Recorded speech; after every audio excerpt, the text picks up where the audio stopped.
सच का सांप। दृश्य एक, पंचायत का ऐलान। गांव के बरगद के नीचे खाप पंचायत। मुखिया छल सिंह 58, चेहरे पर मीठी मुस्कान, आंखों में चालाकी, सिंहासन पर बैठा है। पंचगण लच्छा, फेरू, झांसा और बहलोल उसके आसपास। भीड़ में नवयुवक अभिमन्यु 26, चेहरे पर संयत गुस्सा, हाथ में कागजों की फाइल खड़ा है। छल सिंह मीठी आवाज में, गांव वालों, आज मामला है दूसरों को हेरफेर करना, यानी जानबूझकर गलत जानकारी देना ताकि दूसरे गलत निर्णय लें। आरोपी है हमारा ही युवक अभिमन्यु। लच्छा पंच खाहा। इसने गांव के किसानों को बताया कि नहर का पानी कल आएगा, इसलिए खेतों में खाद डाल दो। पर पानी नहीं आया, फसलें जल गईं। जानबूझकर गलत सूचना दी ताकि किसान बर्बाद हो जाएं। फेरू पंच, और इसने मंडी में भाव के बारे में झूठ बोला, कहा गेहूं के 3000 रुपए मिलेंगे पर 1500 मिले। किसानों को धोखा दिया। यह साफ हेरफेर है। भीड़ में कुछ किसान गुस्से में अभिमन्यु को घूरते हैं। अभिमन्यु एक कदम आगे बढ़ता है। दृश्य 2, अभिमन्यु का खुलासा। अभिमन्यु शांत पर आवाज में जहर। छल सिंह जी, आप कहते हैं मैंने किसानों को गलत सूचना दी, तो पहले यह बताइए असली गलत सूचना किसने दी? नहर का पानी कल आएगा, यह बात मैंने नहीं कही थी। यह बात आपने कही थी पंचायत के माइक से। फिर जब पानी नहीं आया तो आपने सब दोष मुझ पर डाल दिया। छल सिंह का चेहरा सफेद पड़ जाता है। छल सिंह हकलाते हुए, वो मैंने कहा था शायद आ जाए, तुमने तो पक्का बता दिया। अभिमन्यु ठंडी मुस्कान के साथ, आपने माइक पर कहा था, मैंने अफसरों से बात कर ली है, कल पानी पक्का है, मेरे पास उस दिन की रिकॉर्डिंग है। आपने जानबूझकर झूठ बोला ताकि किसान खाद डालें और जब फसल जले तो आप उस खाद का कमीशन ले सकें। आपने किसानों को हेरफेर करके अपना स्वार्थ पूरा किया। भीड़ में हलचल।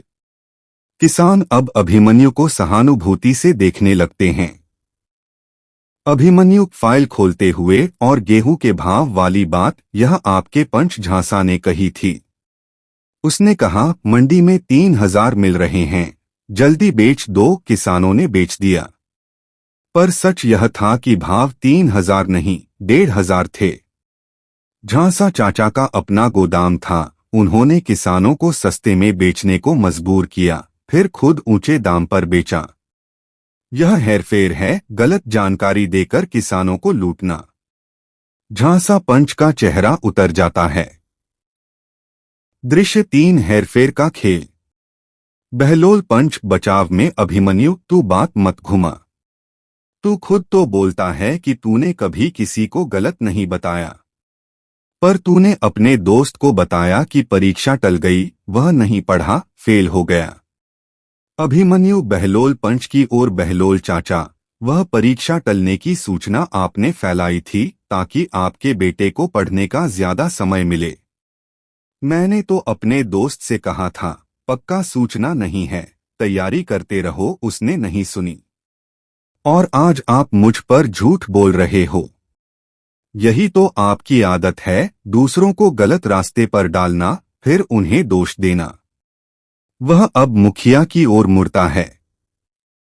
अभिमन्यु, छल सिंह जी, आपने पिछले चुनाव में क्या किया था? आपने गांव के बुजुर्गों से कहा अगर मैं जीता तो हर घर में गैस कनेक्शन दिलवाऊंगा, आप जीते, गैस नहीं आई। जब बुजुर्गों ने पूछा तो आपने कहा सरकार ने रोक दिया, मेरा कोई दोष नहीं, पर सच यह था, आपने पैसे ले लिए, योजना ही नहीं लगवाई। आपने सैकड़ों परिवारों को झूठा भरोसा दिया। यह हेरफेर है, जानबूझकर गलत जानकारी देकर लोगों से वोट लेना। पूरा मैदान सन्न। छल सिंह के हाथ कांप रहे हैं। अभिमन्यु पूरे मैदान को संबोधित, गांव वालों, ये लोग मुखिया और पंच, इनका पूरा खेल ही हेरफेर पर टिका है। ये जानबूझकर गलत सूचना देते हैं ताकि तुम गलत निर्णय लो, ताकि तुम लूटे जाओ, ताकि ये अमीर बने। ये तुम्हारी नादानी का फायदा उठाते हैं। पर अब तुम सच जान चुके हो। झांसा पंच गुस्से में, यह सब झूठ है। हमने कभी किसी को गलत नहीं बताया। अभिमन्यु झांसा की ओर तीखे स्वर में, तो फिर झांसा चाचा, आपने अपनी बहू से क्या कहा था? आपने उसे बताया तुम्हारे पति का दूसरी जगह ट्रांसफर हो गया है, वह वहां रहेगा। पर सच यह था, आपने उसे झूठ बोलकर उसके पति से अलग करवा दिया, क्योंकि आपको उसकी शैली पसंद नहीं थी। वह महिला आज मानसिक रूप से टूटी है। यह हेरफेर है या नहीं? झांसा पंच का मुंह बंद हो जाता है।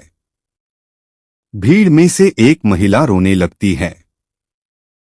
दृश्य 4, न्याय की मांग।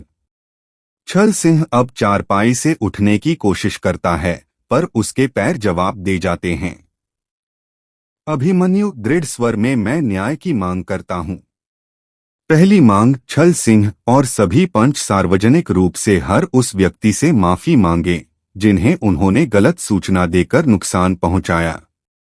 दूसरी मांग, गांव में एक सत्य केंद्र बने जहां हर सरकारी सूचना और पंचायत के फैसलों की सही जानकारी दी जाएगी। कोई भी व्यक्ति गुमराह न हो। तीसरी मांग, जो भी व्यक्ति जानबूझकर गलत सूचना देगा उस पर मुकदमा चलेगा, चाहे वह मुखिया ही क्यों न हो। छल सिंह हाथ जोड़ते हुए, अभिमन्यु बेटा, हमसे गलती हो गई। हम सब सुधर जाएंगे। अब से सच बोलेंगे। तू माफ कर दे। अभिमन्यु ठंडी मुस्कान के साथ, आपकी माफी और अब से सच बोलेंगे, यह भी एक हेरफेर है। आपने यही बात 10 साल पहले भी कही थी, 5 साल पहले भी, कल भी। आपकी जुबान पर मीठे वादे हैं, पर दिल में जहर। अब आपकी कोई माफी काम नहीं करेगी। वह सीधे मुखिया के सामने आता है। अभिमन्यु, मैं 10 मिनट में जा रहा हूं। मेरे पास आपके सारे हेरफेर के सबूत हैं, रिकॉर्डिंग, दस्तावेज, गवाह। अगर 15 दिन में ये तीनों शर्तें पूरी नहीं हुई तो मैं सीधे पुलिस और कोर्ट जाऊंगा। धोखाधड़ी, जालसाजी और जनता को गुमराह करने का मुकदमा दर्ज करवाऊंगा। तब देखते हैं कि आपकी मीठी बातें जेल में कितनी चलती हैं। अभिमन्यु मुड़ता है। भीड़ खड़ी होकर तालियां बजाती है। छल सिंह चारपाई पर गिर जाता है। पंचगण सिर झुकाए बैठे हैं। अभिमन्यु रुककर बिना पीठ घुमाए, और हाँ, याद रखना, हेरफेर करने वाला सोचता है कि वह चालाक है, पर सच हमेशा उजागर होता है। हो सकता है कुछ दिन लगे, पर होता है। क्योंकि झूठ के पैर नहीं होते, वह कभी दूर नहीं भाग सकता। आज मैंने सच रख दिया सबके सामने। अब आप तय करो, हेरफेर में जीना है या सच में। अभिमन्यु चल देता है। छल सिंह का मुंह बंद है। भीड़ धीरे धीरे चली जाती है। समाप्ति टिप्पणी, ऑफ स्क्रीन। दूसरों को हेरफेर करना, जानबूझकर गलत जानकारी देना ताकि वे गलत निर्णय लें, यह सबसे घटिया चाल है। ऐसे लोग सोचते हैं कि वे चतुर हैं, पर असल में वे विश्वासघाती हैं। वे न केवल लोगों को नुकसान पहुंचाते हैं, बल्कि पूरे समाज में अविश्वास पैदा करते हैं। आज से पूछो, क्या तुमने कभी किसी को गलत सूचना देकर फायदा उठाया है? अगर हाँ, तो रुक जाओ, क्योंकि हेरफेर का खेल एक दिन खुद पर भारी पड़ता है। सच हमेशा सबसे बड़ा होता है, चाहे उसे छुपाने में कितनी भी चालाकी क्यों न लगे।